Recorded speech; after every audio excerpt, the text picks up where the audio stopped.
جو اوتھیلو ہے وہ ایک اچھا اور شریف قسم کا انسان ہے، وہ شک اور حسد جیسی برائیوں سے بہت دور ہے، اور کیسیو اس کا رازدار بھی تھا اوتھیلو کا۔ جو اوتھیلو اس کی زبانی اپنی محبت کا اظہار کرتا رہا تھا۔ کیسیو نے اوتھیلو اور ڈیسڈیمونا کی جو آپس میں لو لیٹرز ہوتے ہیں ان کو سینڈ کرنے کا کارنامہ سر انجام دے رکھا تھا۔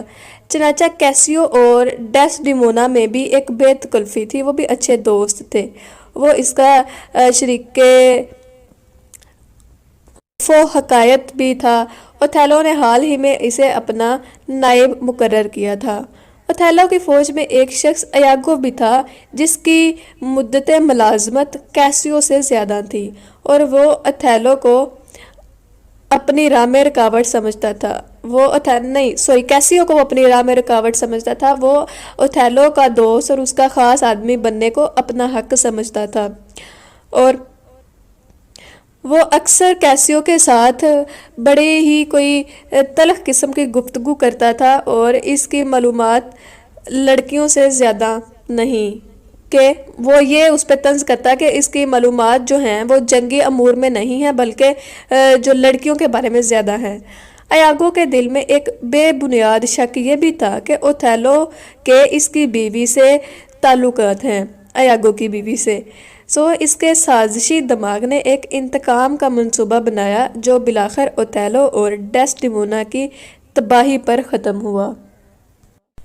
چالاک ایاگو جو ہے وہ ایک ہیومن سائیکولوجیکل کا ایک رزلٹ تھا کہ ذہنی اور جو روحانی اذیتوں میں سے سخت ترین وہ شک ہے جو شوہر کے ذہن میں بیوی کی وفاداری کے متعلق پیدا ہوتا ہے۔ اسے کوئی پرواہ نہ تھی کہ اس کی سازش کیا گل کھلاتی ہے اور کیسیو یا اوتھیلو کی جانوں پر کیا گزرتی ہے۔ قبرص میں اوتھیلو اور اس کی بیوی کے اعزاز میں ایک سیلیبریشن کا اہتمام ہوا۔ اوتھیلو نے کیسیو کو ذمہ داری سونپی کہ وہ اپنی ہی سیلیبریشن میں وہ نہ رہے بلکہ وہ عام شہریوں کو بھی ان کو بھی کنسیڈر کرے کہ جو نشے میں دوسرے شہریوں کے لیے جو سپاہی ہیں وہ کوئی مسئلہ کریٹ نہ کریں۔ یہ اوتھیلو نے کیسیو کو ذمہ داری سونپی کہ وہ اس چیز کا خیال رکھے۔ یہ رات جشن کی تھی۔ ایاگو نے اپنی سازش کا آغاز کیا اور اوتھیلو کی وفاداری کے نام پر ٹوس کیے اور کیسیو کو اس کی لمٹ سے زیادہ الکوہل شراب پلا دی۔ اس نے مدہوشی میں ڈیسڈیمونا کی تعریف شروع کر دی۔ ایاگو کے سکھائے ایک شخص نے جو سپا سالار کی بیوی ڈیسڈیمونا کی شان میں گستاخانہ الفاظ کہے، اس پر لڑائی شروع ہو گئی۔ ایک اچھے شخص مینٹونو جو لڑائی کو رکوا رہا تھا وہ زخمی ہو گیا۔ ایاگو نے خطرے کی بیل بجا دی اور یوں ایک معمولی جھگڑے کو بہت بڑی لڑائی کا رنگ دے دیا۔ گھنٹی کی بیل کی آواز سن کر اوتھیلو ہتھیار لگائے اپنے موقع پر پہنچا، اور اسی دوران کیسیو کا نشہ تھوڑا کم ہو گیا تھا، لیکن اتنا ضرور باقی تھا کہ وہ شرمندگی پر غالب نہ آ سکا۔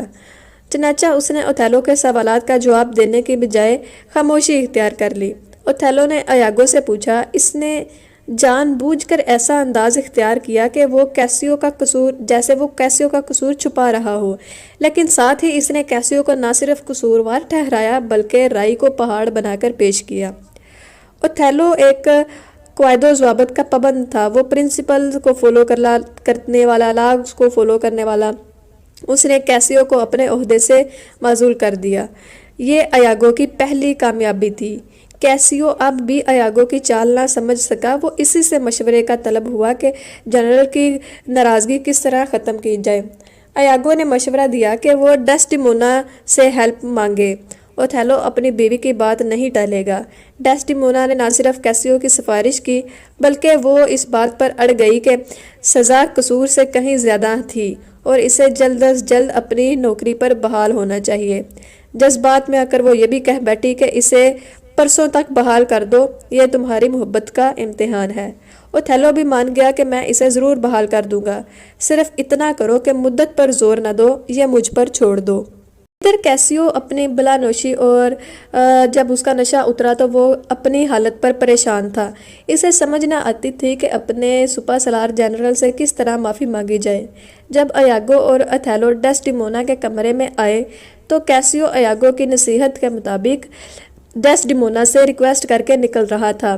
ایاگو نے آہستہ آواز میں لیکن اوتھیلو کو سنانے کے لیے کہا کہ میں یہ پسند نہیں کرتا۔ اسی وقت اوتھیلو نے اس بات پر زیادہ توجہ نہیں دی۔ بعد میں ایاگو نے اوتھیلو سے پوچھا کہ کیسیو شادی سے پہلے ان دونوں کی محبت سے واقف تھا؟ اوتھیلو نے اس بات میں سر ہلا دیا کہ ہاں، وہی تو پیغام رسانی بھی کرتا تھا، وہی تو ہمارے لو لیٹرز ایک دوسرے تک پہنچاتا تھا۔ اس پر ایاگو نے ایک معنی خیز انداز میں کہا، جبھی۔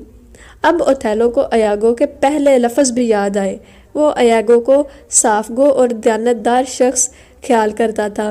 اس نے اصرار کیا کہ وہ سب کچھ صاف صاف کہہ ڈالے۔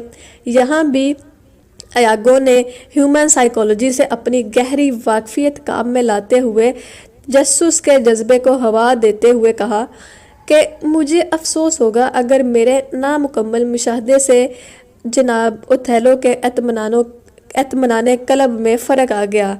نیک ناموں کو محض شبہ میں بدنام کرنا مناسب نہیں۔ آپ فی الحال ان شکوک کو اپنے نزدیک نہ آنے دیں۔ اوتھیلو بھی کہتا ہے کہ اس کی بیوی خوش مزاج ہے، لیکن اس کے خوبصورتی میں کوئی شک نہیں۔ یہاں ایاگو اپنا منصوبہ آگے بڑھاتے ہوئے کہا کہ میں اپنی ہم وطن اٹلی کی عورتوں کو اچھی طرح جانتا ہوں کہ وہ ہزاروں ایسی باتیں کرتے ہیں جن سے ان کے شوہر پریشان رہتے ہیں، بے خبر رہتے ہیں۔ بیگم صاحبہ بھی وہی ہیں کہ اپنے بوڑھے باپ کو دھوکہ دیا اور اسے یقین دلاتی رہی کہ اس پر جادو ہوا ہے۔ جو عورت اپنے باپ کو دھوکہ دے سکتی ہے وہ شوہر کو کیوں نہیں دے سکتی؟ مجھے معاف کیجیے گا، اس وقت میں کھری کھری کہہ رہا ہوں۔ اوتھیلو کے دل میں اٹھتے شک کو وہ اور بھی ہوا دینے کے لیے اس نے کہا کہ ابھی کیسیو کو بحال نہ کریں اور دیکھیں کہ وہ کن التجاؤں سے اس کی سفارش کرتی ہے۔ گو اوتھیلو نے ایاگو سے وعدہ لیا تھا کہ جب تک ٹھوس ثبوت نہیں مل جاتے وہ اپنی بیوی کے کریکٹر پر شک نہیں کرے گا، لیکن اس کے دل کا سکون ختم ہو گیا اور اسے جو سکون کی نیند ہے وہ بھی سکون کی ادویات بھی اسے نیند نہ دے سکی۔ جنگی ہتھیاروں اور ایسے دوسرے مشاغل سے اس کا دل ہٹ گیا۔ آخر جھنجھلا کر اس نے ایک دن ایاگو کی گردن دبوچ لی کہ اس کی بیوی کی پاک دامنی کا ثبوت دے۔ اس پر ایاگو نے اوتھیلو سے کہا کہ اس نے اپنی بیوی کو ایک سرخ رومال تحفے میں دیا تھا۔ اوتھیلو نے کہا کہ ہاں، اس نے دیا تھا، کہ اب وہی رومال کیسیو کے پاس ہے۔ یہ جواب ایاگو نے اوتھیلو کو دیا۔ اوتھیلو پر تو وحشت طاری ہو گئی، اس کو بہت غصہ آیا۔ رومال اس کی بے وفائی کا ثبوت بنا اور اوتھیلو نے اپنی بیوی کو گلا دبا کر مار ڈالا۔ اوتھیلو کی تمام تر خوبیوں پر اس کا شکی مزاج غالب آ گیا۔ اس نے تحقیق کی زحمت بھی نہ کی کہ کیسیو کے پاس وہ رومال پہنچا کس طرح۔ وہ بار بار ڈیسڈیمونا سے رومال مانگتا رہا کہ جو وہ پیش نہ کر سکی۔ دراصل وہ رومال ایاگو نے اپنی بیوی کی ہیلپ سے چوری کر لیا تھا۔ اس نے بیوی کو لالچ دیا کہ بغیر ڈیسڈیمونا کے علم میں لائے وہ رومال اس تک پہنچ جائے تو اسی طرح کا ایک رومال وہ اپنی بیوی کو بھی دلوا دے گا۔ ایاگو کی بیوی بھی اس کی جال میں آ گئی۔ ایاگو نے وہ رومال جان بوجھ کر کیسیو کے رستے میں گرا دیا۔ رومال کیسیو نے اٹھایا اور یوں ایاگو کی سازش مکمل ہو گئی۔ معصوم اور بے گناہ بیوی کے قتل کی آگہی اوتھیلو کے لیے عذاب بن گئی۔ جب ایاگو کو اس کو پتہ چلا اوتھیلو کو کہ اس کی بیوی تو معصوم تھی، اس نے اپنے ہی خنجر سے اپنے دل پر وار کر لیا اور اپنی بیوی ڈیسڈیمونا کی ڈیڈ باڈی پر گر کر وہ بھی اس دنیا سے رخصت ہو گیا۔ اوتھیلو بے مثال بہادری اور شریف انسان اپنی جلد بازی میں آگ کا شکار ہو گیا۔ اس کی بہادری کی داستانیں مدتوں زبانوں پر رہیں۔ اس کی ڈیتھ کی خبر وینس بھی بھیج دی گئی اور ایاگو ذلت کے ساتھ پھانسی پا کر اپنے انجام کو پہنچا۔ سو فرینڈس، اسی طرح شیکسپیئر ہمیں یہ سبق دیتا ہے کہ اچھی نیچر اور اچھے ظرف انسان میں بھی بدگمانی اور شک کا بویا ہوا بیج تیزی سے بڑھتا ہے، چاہے وہ انسان کتنی بھی اس کی اچھی نیچر ہو، کتنا بھی وہ بلند ظرف کا انسان ہو، لیکن جو شک کا بیج ہے وہ اسے ایک زہریلا شخص بنا دیتا ہے، وہ کسی دوسرے پہلو پر سوچ بھی نہیں سکتا۔